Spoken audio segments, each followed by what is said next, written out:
Welcome back to the Shuffle Squad. Zach Lesage here. Today we're going to be doing a post EUIC tier list. We're going to be going over the results from EUIC, putting decks up where they basically did well, and then of course discussing where they might go going forward.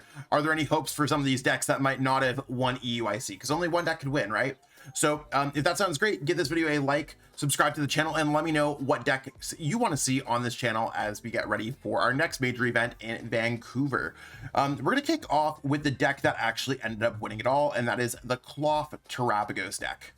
So we're going to put Cloth Terapagos at S. It won the tournament, and Ryuki Okada from Japan played it excellently, or at least what I saw. I mean, they did get the turn 1 win in game 1 and game 3 of the finals. Poor Natalie. It is what it is. I think that a lot of players are going to play the deck because not only did it win, there's a lot of really cool cards in the deck. And I think that it's something like fun to see all these big Pokemon on your bench, stopping your opponents from playing items. Like, it's a really good deck, and there's a lot of really fun Pokemon, and you can win on the first turn. And it just won. So I think we're gonna see a lot of Cloth, just seeing success at Vancouver and any other events that we have before our rotation.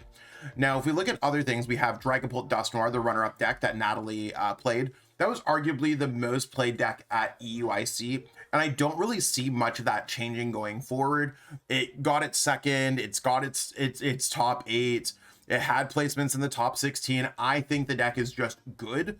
And when I say just good, I mean, I think the deck is like fantastic. It's going to continue to see success. I don't see it slipping out of S tier in this format just because it has very middle of the road matchup spread. Like it beats decks based off player skill. As long as you get set up, you're good. And I think that's what we saw in the finals, where the Cloth Terapagos deck was able to win game 1 with turn 1 donk, lost game 2 when Natalie got set up, win game 3 on turn 1 donk. The format might not necessarily be as the most forgiving we have going forward, but it's there. Now, we have Dango, that was kind of the surprise deck of EUIC. I know for myself, I've been looking for the Dangos. It's the one deck that I did not pack, and I should have packed it. Maybe I wouldn't have played it, and that's part of the reason why I took apart a bunch of my decks before going, where I'm like, yeah, I'm probably not going to play these. It ended up being a really good metagame call as we looked into some of the online event results. So Dango's, I think I'm going to put it at probably A tier or 1 tier. As I'm looking at this, that's no longer an A. I changed it. I think that it has a strong matchup into some of the top decks, but there's certainly some issues that you could run into when you're playing against things that might not necessarily be as expected. Xander Perot and their group of players played a very interesting list of the deck that seemed to like flip the metagame on its head, but it's one of those things where I think that Gholdengo list can be studied and countered, because you can't counter the metagame typically more than once, right? Like, there's very few times where you're like, yep, I'm gonna play this Dango list and I'm gonna play this Dango list. So I think Dango is going to fall down a little bit in play. Like, maybe it's gonna be popular. There's always been like a cult following of it. This is arguably the best that Dango's ever done at any like event en masse, beyond just like winning as a one-of player. Other than that, I think that Dango really kind of is like, it could go either way, where it's played or not played too much. Next up, we have the Dawn, Archaludon.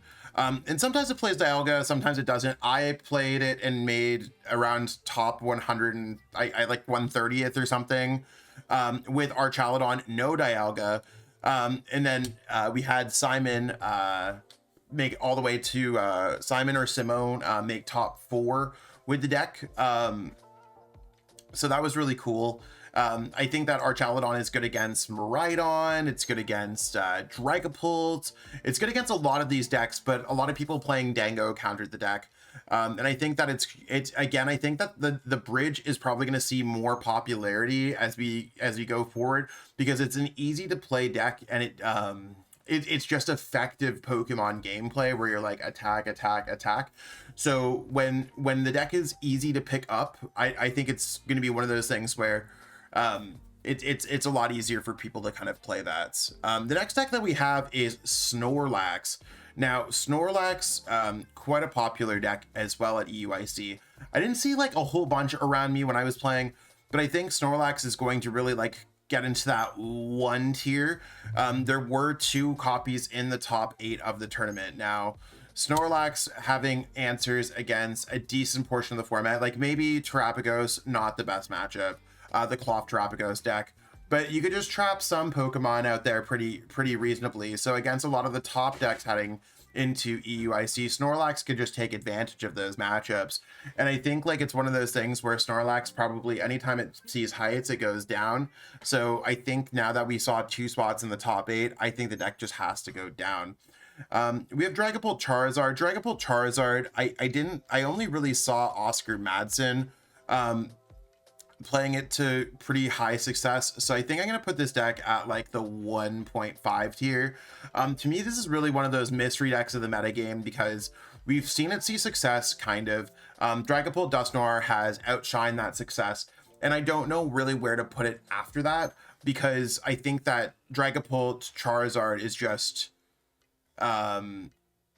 it's probably the correct blend of 2 decks, but it's also one of those things, I don't know, it hasn't taken off is like the best way. There's nothing that's holding it back. It's kind of like Gouging Fire. Like it's one of those decks that exists. It seems well positioned. Not enough people are playing it. If we look into our next deck, Grant Manley made top 16 with Lost Zone box. So if we go to Lost Zone box, I think has a fair matchup spread into the room.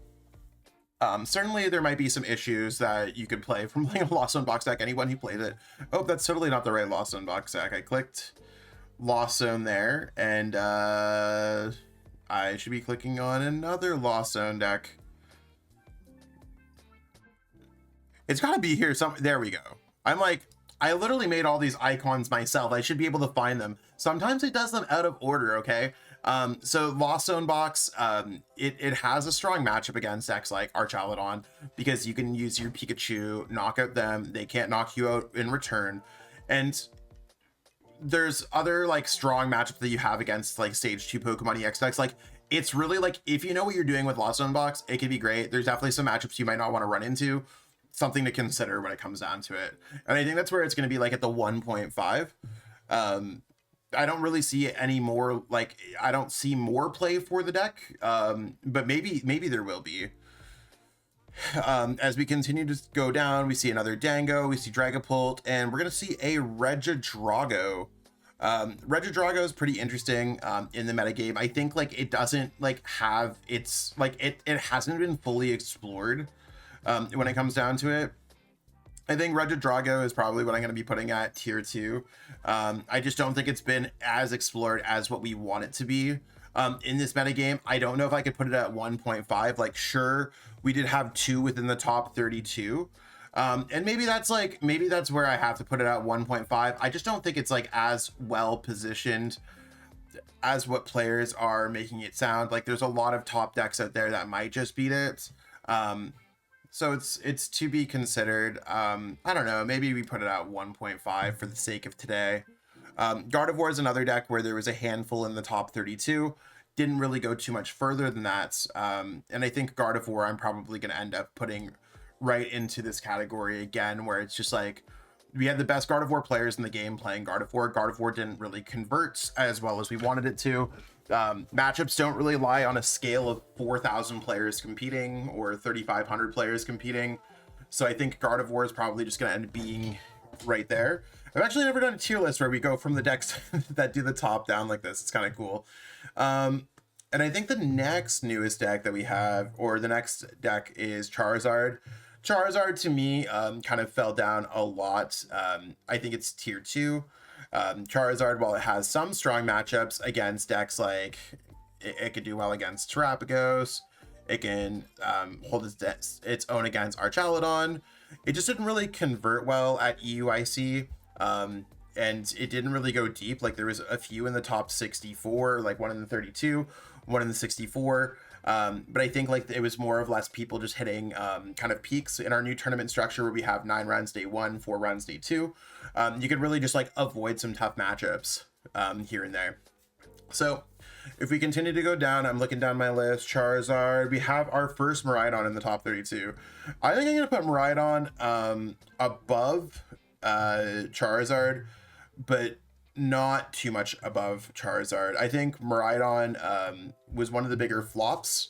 We had some of the best players in the game playing Miraidon. I look at players like Owen Dalgar, Jeremy Camilla, Azul playing Miraidon, and it didn't convert super high. Like when you have like these star power players playing the deck and you're able to see all these players in the top 8 of a tournament like we saw for Merida and for Mexico, I think that's really cool. I think the deck definitely fell down a little bit from there. So, and it also doesn't help that a lot of people played Bridge and other decks that can just counter it relatively easily. Now, Gouging Fire is going to be the next up. I think Gouging is pretty cool. Probably going to put it right with Charizard. It's trying to counter some of the metagame. I think that it's going to go the same in play. Oh, I guess I didn't mention, I think that Gardevoir is going to go down in play. Miraidon is going to go down in play. Gouging Fire, I think, is probably going to be about the same. Wasn't really highly played to begin with. Always kind of been a cult status deck where people like playing the deck or they don't play the deck at all. That's kind of where I'm at with Gouging right there. So I think it has some answers to the metagame. Doesn't necessarily go super far. We see Dragapult Iron Thorns that made top 64. This, to me, I don't know if Dragapult Iron Thorn solves anything in our current metagame that a straight Dragapult deck or Dragapult Dusnoir or Dragapult Charizard doesn't solve. So that's where I'm going to necessarily put it. Like, I'm going to drop it at 2.5. I just don't think it had kind of that presence. And it's probably like the only one that played it. And I mean, maybe they just played like a Dragapult deck in a lot of matchups. One of the other bigger decks that we haven't seen too much of so far is going to be Lugia. Lugia, I think, with Miraidon and Gardevoir going down, has to go up. So I feel like Lugia is definitely going to be like a 1.5 deck going forward. So if you're a believer in the bird, we take away some of the counters, the bird flies even higher. And with decks like Snorlax seeing well in top 8, I think Lugia seems quite great there at 1.5. We see a whole lot of decks in the top 64 that are taking up a lot of spots in the top 64. And it brings us to a point in the list where I keep on seeing the same decks over and over and over again. We did see a Hydreigon that made top 128. And if I am not incorrect here, we have a Hydreigon right here. I think a Hydreigon, it's like okay. I mean, I think it's a deck. I think it can make top 128. Maybe it's a 2.5. It's just like, it's just a deck that hasn't proven itself over and over again. And this is one of its only first placements out there. So I think like it's a case where players can get there. It's a case where the cards are more than capable of attacking. We're not going to see more Hydreigons being played because of this. It's not like it spiked and won the event. I think we're going to see a little bit less. Palkia, I think Palkia Dusnoir was the next one. I think Palkia Dusnoir, I have to put it 2. I thought that it was actually an okay play for the tournament. It probably gets a little bit better with Miraidon going down a little bit. And it seems like it can hold on to the metagame decently well. I know that Mateus Laskewicz, could be butchering that name, by the way, I'm so sorry, made top 128 with the deck. One of the only few people who were playing that deck. So it seems like Palkia Dusnoir could be a decent call going forward. Definitely one of those decks that you might want to have built up, but not like it's not a dire need of having it built up. We're scrolling past the top 128. I'm seeing my name at 139th, where I finished, and I'm like, yep, we already put the Dawn up there. Chose one of the better decks in the room. And we have Raging Bolt that came 156. We have Eric Sanson who played it. So if we put on Raging Bolt, I think Raging Bolt doesn't do very well against a lot of these decks. I'm probably going to put it at 2. It's like acceptable. It's definitely one of those decks that like it can do well if you avoid some of your poor matchups, but I think that Raging Bolt's like, it's not going to see any more play. I wouldn't imagine if it's like it could see less play going forward, just because there's no like clear guide in the format. It doesn't seem as well positioned as it was a few weeks ago. Ancient Box is what we got up next. So if we look at Ancient Box to me loses to Dragapult Dusnoir pretty bad. Should be able to beat Tragos Dusnoir. Should be a few decks. I mean, I think that this deck's probably just like 2. Again, it's acceptable. I think there's like some things where you're not having a super solid matchup spread.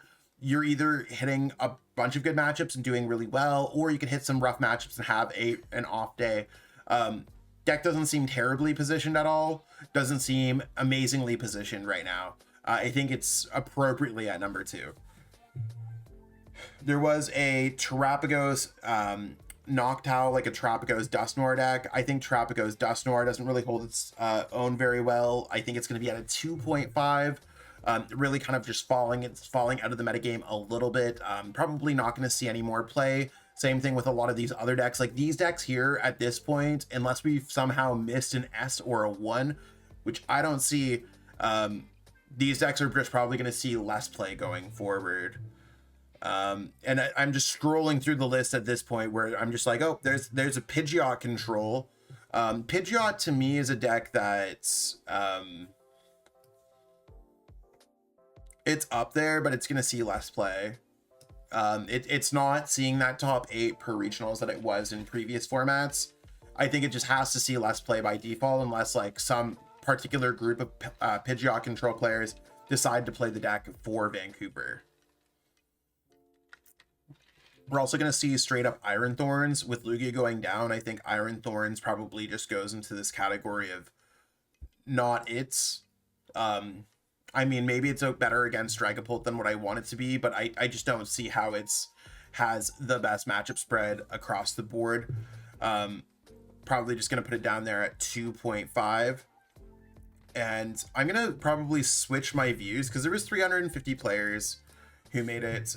If we look into other decks, there was Dragapult, Gardevoir, got that, Archaludon, Miraidon, Dango, Cloth, Lugia, Lawson, Snorlax, Charizard, Gouging, Raging, Regidrago, Palkia, Pidgeot, Iron Thorns. Oh, there's Ceruledge. Ceruledge, I mean, I think Ceruledge to me has been a kind of 2.5 deck, not really holding its own in the current metagame.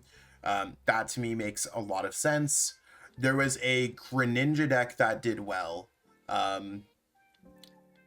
And then no Arceus decks. There was a Terra box of Noctowl that did okay.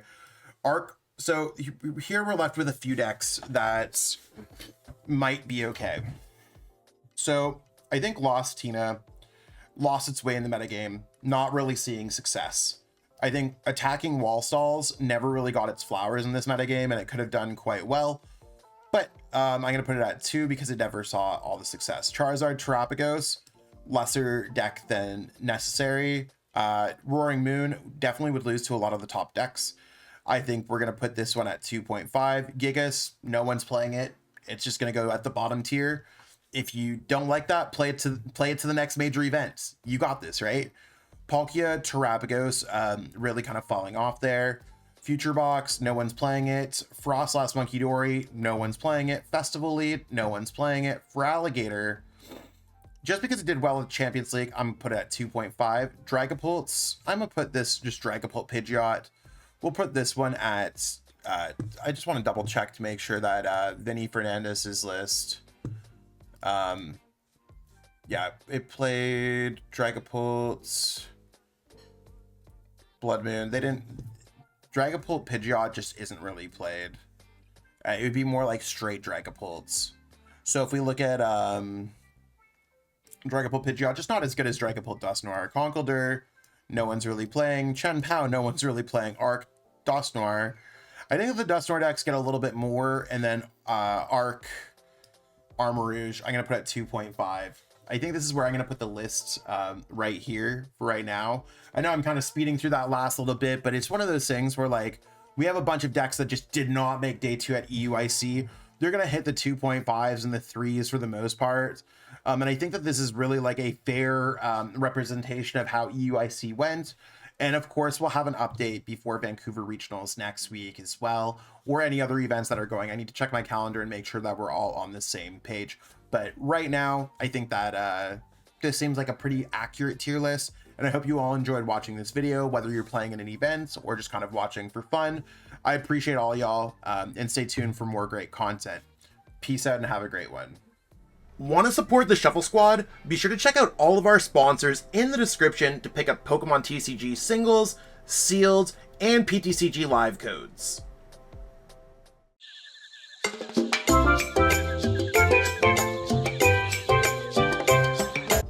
You made it to the end. Thank you so much for watching this entire video from the Shuffle Squad.